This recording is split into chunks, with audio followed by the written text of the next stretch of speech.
Hello everyone, नमस्कार।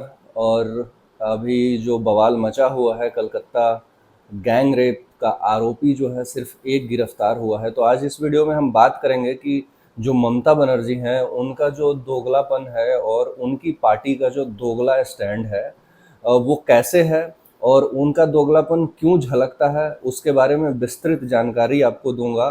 और कितनी बड़ी कॉन्स्पिरेसी रची गई है इस पूरे घटनाक्रम में, जब आप सुनेंगे तो आपके होश उड़ जाएंगे।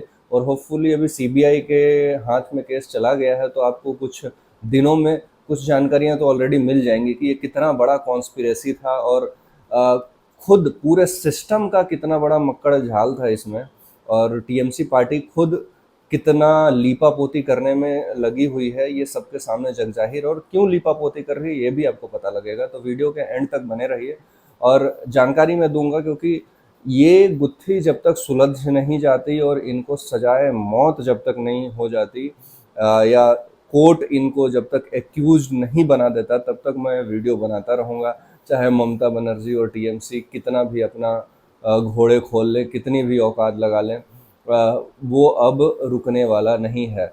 मैं देख रहा हूँ पिछले कुछ दिनों से ममता बनर्जी की जो टीम है वो इन्फ्लुएंसर्स को लीगल नोटिस दे रही है, किसी प्रोफेसर्स को लीगल नोटिस दे रही है, जो एक्टर आवाज़ उठा रहे हैं उनको लीगल नोटिस दे रही है।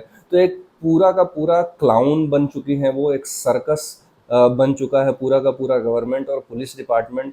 जो एक्यूज्ड हैं उन पर फोकस करने के बजाय, पीड़िता को इंसाफ दिलाने की बजाय, ये जो लोग हैं इन्फ्लुएंसर्स के पीछे इंक्वायरी कर रहे हैं, एक्टर को नोटिस थमा दे रहे हैं।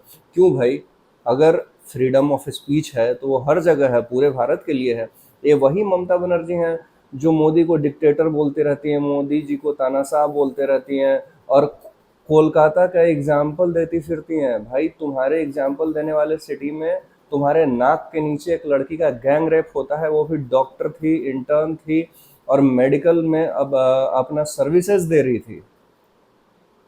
ऑन ड्यूटी वो मर्डर उसका हुआ है बलात्कार करने के बाद। और तुम एक लेडी चीफ मिनिस्टर हो और तुम आज भी ब्लेम गेम खेल रही हो। कोलकाता में सड़कों पर ममता बनर्जी उतरी, मतलब वेस्ट बंगाल की ही चीफ मिनिस्टर हैं, और वैसे तो कोलकाता की सड़कों पे इन्होंने प्रोटेस्ट किया। तो चीफ मिनिस्टर भी आप खुद हो, होम मिनिस्टर भी आप खुद हो, हेल्थ मंत्रालय भी आपका है। पूरे बंगाल में आपके इशारों के बिना पत्ता तक नहीं हिलता है। आपकी जो इकोसिस्टम है वो वहाँ इतनी मजबूत है कि गांव-गांव तक बिना आपके इजाज़त के लोग दूसरी पार्टी को वोट नहीं कर पाते हैं। डर के माहौल में छुप-छुपा करके वोट करते हैं। अगर गलती से किसी दूसरे पार्टी को वोट कर दिया तो सरेआम महिलाओं को मारा जाता है, बाकायदा वीडियो बनाया जाता है। और आप कह रही हो कि मतलब मैं यहाँ प्रोटेस्ट करने उतरूँगी, बंगाल की चीफ मिनिस्टर हो आप और हेल्थ मिनिस्टर आप हो, होम मिनिस्टर आप हो। अगर आपको ही मैडम सड़क पे उतर के प्रोटेस्ट करना पड़ रहा है तो आप किसके खिलाफ प्रोटेस्ट कर रही हो? आप खुद के खिलाफ कर रही हो फिर। यानी कि ममता बनर्जी जो एक चीफ मिनिस्टर है वो प्रोटेस्ट कर रही है एक होम मिनिस्टर और जो हेल्थ मिनिस्टर है वो उसके खिलाफ। और होम मिनिस्टर और हेल्थ मिनिस्टर कौन है? ममता बनर्जी आप खुद हो। तो पहला बात तो यहाँ पे कि आप अपने खिलाफ ही प्रदर्शन कर रही हो और इस बात की सबूत दे रही हो कि आपकी फेल्योर है, आपकी टोटल नाकामी है। और आपकी पुलिस वो पुलिस कहलाने लायक भी नहीं रही है, क्योंकि जो पुलिस इतना बड़ा घिनौना कांड होने के बाद आरजी कर मेडिकल कॉलेज में तोड़ फोड़ करने देती है, वहाँ पे नहीं मौजूद रहती है। और कुछ लोगों का यहाँ तक तो कहना है कि पुलिस वाले अंदर मौजूद थे लेकिन खुद वॉशरूम में छिपे हुए थे। अब इसमें कितनी सच्चाई है इसकी भी जांच होनी चाहिए कि अगर पुलिस वाले वहाँ मौजूद थे तो वो किनको सह देने के लिए वहाँ पे थे।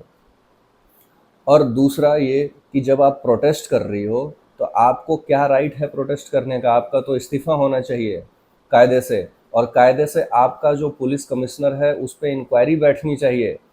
लॉ एंड ऑर्डर फेल्योर होने का जिम्मा उनको होना चाहिए। और दूसरा, जो आपके प्रिंसिपल हैं आरजी कर मेडिकल कॉलेज के जो कल तक थे, उनके खिलाफ सबसे बड़ा जंग तो आपको लड़ना चाहिए था, क्योंकि उनका ट्रैक रिकॉर्ड बताया जा रहा है कि खराब है।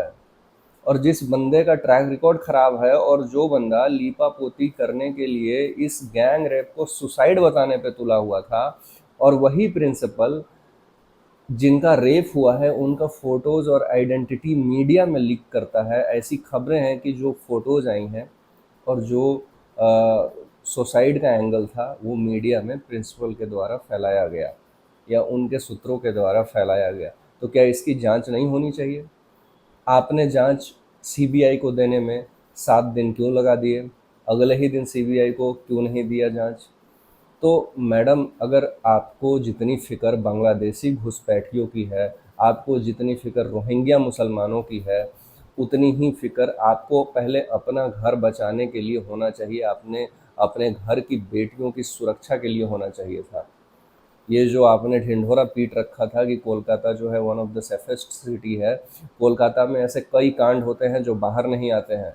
ये तो बंगाल का एक कांड था जो इतनी बर्बरता से किया गया कि पूरा देश आज गुस्से में उबल रहा है। और आप प्रोटेस्ट कर रही हो, आपके मुंह से निकलता है कि ये राम और वाम का काम है। तो एज ए चीफ मिनिस्टर अगर आप वहाँ पे सुरक्षा नहीं दे सकती हो तो आपके कायदे से इस्तीफा दे देना चाहिए और आपके खिलाफ भी मुकदमा चलना चाहिए। आप किस हैसियत से चीफ मिनिस्टर बनी हुई हो? नाक के नीचे ये काम हो रहे हैं और आपको पता नहीं चल रहा है, आपकी पुलिस विफल हो रही है। आपको हैसियत ही नहीं है मुख्यमंत्री बने रहने का। आपको तो शर्म आनी चाहिए कि आप गृह मंत्रालय संभालती हो, आप हेल्थ मंत्रालय संभालती हो, आपके पास इतना बड़ा पोर्टफोलियो है लेकिन आपसे संभल नहीं रहा। और नौटंकी लगा रखा है आपने कि अगर किसी का बलात्कार हो गया तो ये वाम और राम का आप नाम दे करके इसको अपना वोट बैंक पॉलिटिक्स बनाओगी। ये जनता अब जान चुकी है, ये आपकी दोगली राजनीति से सब वाकिफ हो चुके हैं।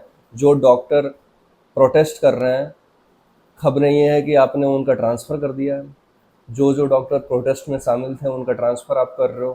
कोई अगर लीगली अपना विरोध प्रकट कर रहा है, कोई डॉक्टर हो गया, प्रोफेसर हो गया, तो आप लोग उठा के उसका ट्रांसफ़र कर दे रहे हो। ऐसे न्याय दिलाओगे क्या? मीडिया में खबरों का खंडन आप क्यों नहीं करते? मीडिया में खबरों का ये भी चल रहा है कि आपने कह दिया कि भाई हम तो उसको वापस नहीं ला सकते लेकिन उनके माँ बाप को 10 लाख कंपनसेशन दे देंगे। अरे 10 लाख तो हम लोग चंदा इकट्ठा करके उसके माँ बाप को दे देंगे। उसके लिए ममता बनर्जी चीफ मिनिस्टर की ज़रूरत नहीं है, उसके लिए कलकत्ता पुलिस की ज़रूरत नहीं है। कलकत्ता पुलिस कहाँ थी जब पूरा रोहिंग्या कलकत्ता में और पूरे वेस्ट बंगाल में घुस के भर गए हैं और इलीगल माइग्रेंट्स जो हैं वहाँ पे इतने रह रहे हैं? आपकी पुलिस क्या कर रही है उनके खिलाफ, या आप क्या कर रही हो? आप बस मदरसा का बजट बढ़ाने में लगी हुई हो। आपने एजुकेशन का जो बजट है उसको कम कर दिया और मदरसे का बजट ज़्यादा कर दिया। आपसे सेफ्टी संभल नहीं रही है, आप इन्वेस्टमेंट वहाँ ला नहीं रहे हो। आज सारे बंगाली जो वेस्ट बंगाल को हैं, कोई चेन्नई रह रहा है, कोई बेंगलोर रह रहा है, कोई दिल्ली रह रहा है। आपका जो वेस्ट बंगाल है और जो कोलकाता है वो सबसे ज़्यादा रिच कैपिटल सिटी हुआ करता था एक टाइम पे। आप लोगों ने उसको खोखला बना दिया है और बची खुची कसर अब आप निकाल रही हो। एक जो कहावत है ना, जब नाश मनुष्य पे छाता है पहले विवेक मर जाता है। तो ममता बनर्जी जी, मैं यही कहना चाहूँगा कि आपकी पार्टी और आपका वामपंथियों की तरह विनाश होने वाला है। ये एक पहला पड़ाव है। और याद रख लेना, जिस तरह से आप लोगों ने इस केस को बचाने की कोशिश की है, इसमें बड़े बड़े लोग शामिल हो सकते हैं, तभी आप बचा रहे हो, तभी आप फ्रंट फुट पे आके नहीं खेल पा रहे हो। ये आपकी जो महिला सांसद हैं और कई ऐसे इंडिया गठबंधन के लोग हैं जो बेटी बचाओ पे बड़ा बड़ा डींगे हाँकते थे। राहुल गांधी का काफिला कब जाएगा कोलकाता और कब प्रोटेस्ट में भाग लेंगे और कब ममता बनर्जी का इस्तीफा मांगेंगे? उनका ही पार्टी का एक पुराना क्लिप है जो वायरल हो रहा है। वो ये कह रहा है, कांग्रेस पार्टी का लीडर है, वो ये कह रहा है कि भाई लड़कियों को बुर्का पहनना चाहिए, बुरखे पहनेंगी तो उनका जो बदन है वो ढक जाएगा, इससे बलात्कार कम हो जाएंगे। ये तो माइंडसेट है कांग्रेस पार्टी का। प्रियंका गांधी ने कितना ट्वीट किया, गाजा इनको यहाँ से आंख से दिख जा रहा है। गाजा देखने के लिए आंख में मोतियाबिंद नहीं हुआ है आपको, लेकिन आपके अपने घर में कलकत्ता में आपकी नज़र नहीं जा रही है। आपने कितना ट्वीट किया, आपने ममता बनर्जी का इस्तीफा क्यों नहीं मांगा? मैडम प्रियंका गांधी जी, आपने ममता बनर्जी का इस्तीफा क्यों नहीं मांगा? बेटी हूँ लड़ सकती हूँ का नारा बस देने जानती हैं आप लोग। ये लोग आपकी बेटी और आपकी बहुओं के लिए नहीं बोलेंगे, आपकी लड़कियों के लिए आवाज़ नहीं उठाएंगे। ये लड़की के सम्मान में कभी नहीं लड़े हैं। इन्होंने बस अपने पार्टी के सम्मान में और अपने पार्टी के लड़कियों के लिए लड़ाई की है और अपने पार्टी के वोट बैंक के लिए लड़ाई की है।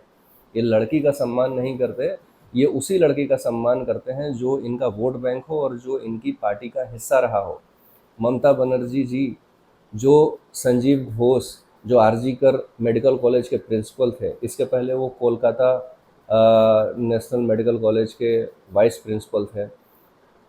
जब वहाँ अलग कुछ गतिविधि में पाए गए, करप्शन का इन पे चार्ज भी लगा, तब इनका ट्रांसफ़र कर दिया गया और ट्रांसफ़र करने के बाद इनको मुर्शिदाबाद हॉस्पिटल में भेजा गया। वहाँ से फिर ट्रांसफ़र होता है और ये आरजी करके मेडिकल के प्रिंसिपल बन जाते हैं। और ऐसा क्या तिकड़म भिड़ाते हैं कि रेप और मर्डर के बाद अगले ही दिन रिनोवेशन का काम शुरू हो जाता है। तो ये किसके लिए, मतलब ये किस चीज़ को छुपाने के लिए अचानक से ये रिनोवेशन का इन्होंने ऑर्डर दे दिया? तो दाल में तो कुछ काला है ही।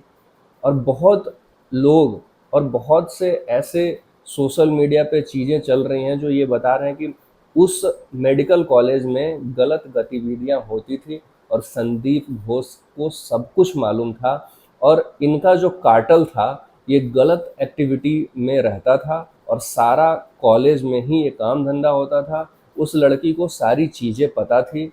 ये लोग पैसे लेकर के पेपर वेपर भी पास करते थे। 1-2 साल पहले उसी कॉलेज के एक लड़के ने आत्महत्या की थी। बताया जाता है कि उसका भी मर्डर हुआ था, लेकिन उसको आत्महत्या का रंग दे दिया गया। तो उस कॉलेज में ऐसी क्या गतिविधियां होती थी और इलीगल गतिविधियां होती थी जो इस लड़की को पता थी और इस लड़की ने मतलब खुलासा करना चाहा तो इसको मार दिया गया। तो इसको मरवाने के पीछे कौन कौन लोग हैं, और अगर कौन कौन लोग हैं वो तो अलग की बात है। अगर सरकार और मिशनरी उसको बचाने पे लगी है तो भाई कोई बड़ा ही इन्फ्लुएंशियल आदमी होगा। अगले ही दिन आप उसी एरिया में जहाँ पे बलात्कार और क्राइम हुए हैं, उसी के बगल में जो पोस्टमार्टम एरिया है वहाँ पे रिनोवेशन का कार्य करने दे देते हो आप। तो ऑब्वियस सी बात है कि जो फिंगरप्रिंट्स हैं, जो सबूत हैं, वो वहाँ से सारे गायब हो जाएंगे। और 7 दिन आपने सीबीआई को देने में लगा दिए और फिर ममता बनर्जी प्रोटेस्ट करने उतर जाती है। तो मतलब या तो जनता बहुत भोली भाली है या तो जनता एकदम मंदबुद्धि है जिसको कुछ नहीं समझ आ रहा है आपका पॉलिटिक्स। आप कितना दिन दूसरों के कंधे पे रख के बंदूक चलाओगे? आपका अपना शहर डूब रहा है, आपका अपना शहर भूखमरी के कगार पे है, आपके शहर में इंडस्ट्री नहीं है, आपके शहर में रोजगार नहीं है। एक ले दे के सगारिका घोष झुनझुना बजाती रही पार्लियामेंट में कि पूरे देश को वुमेन सेफ्टी के लिए कोलकाता की तरफ देखना चाहिए। वो सगारिका घोष और उसका पति राजदीप सरदेसाई एक वर्ड नहीं बोल रहा है।